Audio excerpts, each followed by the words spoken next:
We are working on a 2008 Toyota Corolla. We're changing the front rotors, brake pads. Now this is what happens when you don't change your brakes regularly. As you can see, this rotor is destroyed. That is metal to metal. This brake pad is gone. It's all metal going up against this rotor. Now, some rotors can be turned, in the event of very light scratching, but this particular rotor is junk, which is why we have to replace it. And we are replacing it with CarQuest Wearever rotors. Part number YH145294. And we are putting on some gold premium brake pads from CarQuest with a lifetime warranty here. And this particular set is GNAD 923 for this particular model. It is a 2008 Toyota Corolla. And we're going to be using this Dewalt set to do it with. Now, of course, we've got our Craftsman 3-ton jack under here. Got a jack stand under there. It's going to be a 22 millimeter to pull off the lug nuts. And then once you get in behind there, you have got these two different caliber slide bolts that you're going to have to loosen up, and it's going to be a 14 millimeter. We're going to go ahead and loosen those up. Put your 14 millimeter socket ratchet on there. Go ahead and loosen the top one up.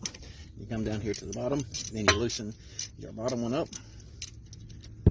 And once they're loose, you can easily turn this out by hand. Then you pull it out there.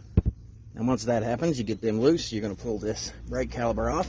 Sometimes you might need to put a screwdriver in there, but as you can see, I'm going to pull it off, and I'm going to sit it right here on the tire so it doesn't stretch your cord. And then these right here, before we put this back together, we're going to pull these loose. We're going to make sure it's got grease in there, because you want these things to slide back and forth. If not, it'll lock up. You'll have to take this bracket off, heat it with a torch, break them loose, or buy a new bracket. Break them off, you'll have to drill them, tap them, all that good stuff. So you want to make sure they're properly greased. That way they move back and forth when your caliper moves back and forth. But in this case, because we're changing the rotor, we will have to take this bracket off. If you're not changing the rotor, you won't have to do this step. So you come back here, and you've got one bolt right here and one bolt right here. And those two bracket bolts are going to be 17 millimeter. Now you might have to get you an extension to do this. Turn the wheel to the right so it will easily bypass these strut bolts. Or get you a universal joint, get you a wrench, something of that nature, break those things loose. Which in this particular case, because those are difficult to get to, if you do have a breaker bar such as this nice half-inch stripe Craftsman here, you basically take it, stick it on there, and it will help give you some leverage to where you can actually break this thing loose. And then you can put your ratchet on there without destroying your ratchet. Plus you can of course get different angles on it, such as this big long angle. And then once you break it loose, put your ratchet and socket back together and pull them things out. Which in my case, I do have a universal joint here. That way I can maneuver around a little bit, make my job a little bit easier. If you don't have one, you can still actually get these loose. A universal joint just kind of helps. I'll put some links in the description box below of some decent sets of tools and the tools that's in this video. Then we will go to our bottom one here and get it took out. Some of these might have Loctite on them if they've never been took off here before, and that's to hold them in place, hold the bolts in there. You take that off and your bracket falls right off. Just remember the proper way it goes, of course. We'll take the brake shoes off there in a second. Once you get that off, next is the rotor. Now this rotor is probably going to be seized up on here a little bit, so we're going to take some of this deep creep. This is wonderful, wonderful stuff. Just lather it up. That way it'll start tearing apart some of that rust, and then we'll try to get her off of here. I'd say just give it about 3 to 5 minutes to work its magic, and it'll make your life much easier. And if that don't work, of course, we're going to put our big puller on them. But most of the time, we won't have to have this big old puller except for in extenuating circumstances. So we're going to get a BFH, a bigger effing hammer, and voila. The deep creep worked its magic.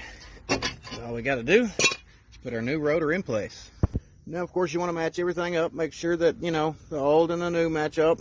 The inside diameter here, the lug patterns, all that, check it out, and then you're good to go.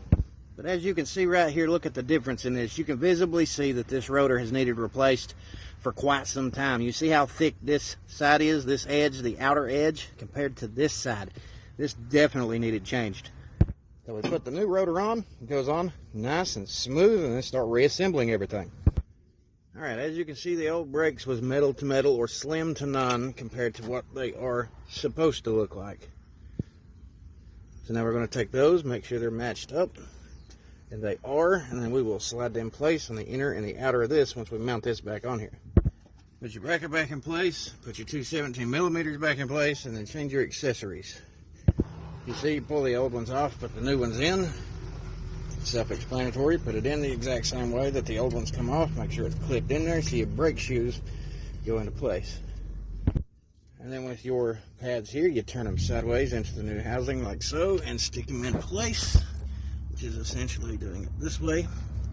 You turn them in there sideways and get it started, and then push it into place. And then voila, they're both in place and ready for the caliper. You're going to set your caliper up here. You're going to go ahead and break the bleeder loose. It is a 8mm. All you got to do is put a wrench on it, break it loose, and then you can get you a brake spreader or a C-clamp in the old brake. Go ahead and put this thing on here.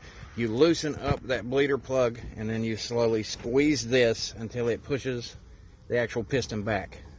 You don't have to push it back too far, break that bleeder loose too far, and then you just easily take and apply pressure here, and as you can see, it will squirt that out. Once the piston's pushed all the way in place, you tighten that bleeder plug up and then check your brake fluid. You can also do this with a C-clamp. Put your brake pad right here, tighten it up, tighten your bleeder screw up afterwards, then you're ready to reassemble. As you set this back in place, these little slide bolts right here that move back and forth have flat edges. Make sure the flat edge is properly where it goes against your brake caliper right there, and then start threading in your bolts. Then you just take your 14mm here and you tighten up the caliper bolts. Put your wheel back on, and when the other side is changed, you get in, start the vehicle, pump your brakes. You can pull forward and backward several times, and then bleed as needed. And that is it to doing this job.